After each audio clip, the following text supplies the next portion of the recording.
At the very beginning, I don't know what most people feel, but I can only assume it was somewhat what I felt, and that's extreme amounts of anxiety. So you're not quite in that zone, in that place to be able to calm down and say, okay, I need to take notes, I need to do this, we need to ask questions. So one, take the time to take care of yourself, and you take the time to do some research. Your life depends on it. You deserve it.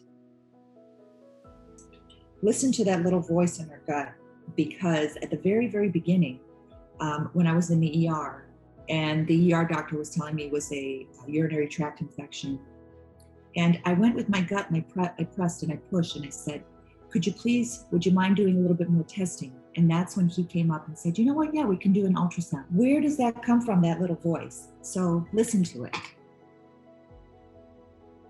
You have to earn that other side of finding out what's on the CAT scan. You've got to pull up your bootstraps and go to the hospital and find out what those results are, as much as we don't want to. And, or we want to, but for me, it wasn't, it was always I always had this anxiety. I still do. And you have to push.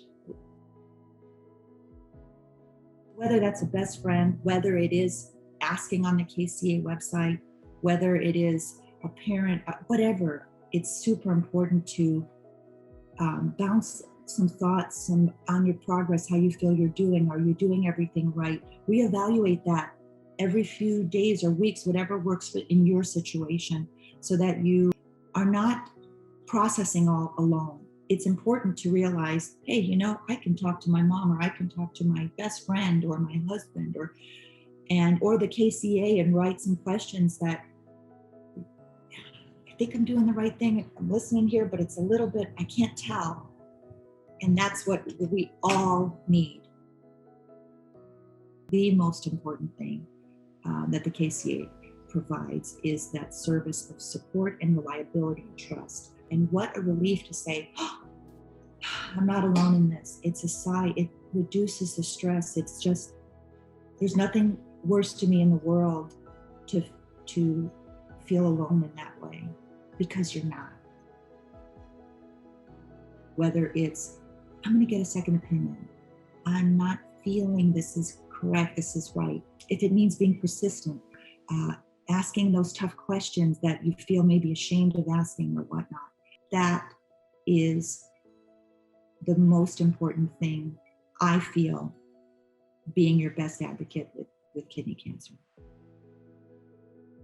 It's extremely difficult to take the time with your children and read a book, or take your time with your children to go for a walk in the park and have these moments when inside you feel you've got all these things you've got to do.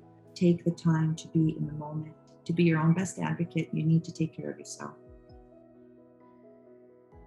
I think it's very important that we don't beat ourselves up. We don't ruminate in our minds of what we could or should have done. That we just try our best in life every day. And if we miss the mark, we miss the mark. We wake up, we brush it off, and we try again. And that's being your best advocate.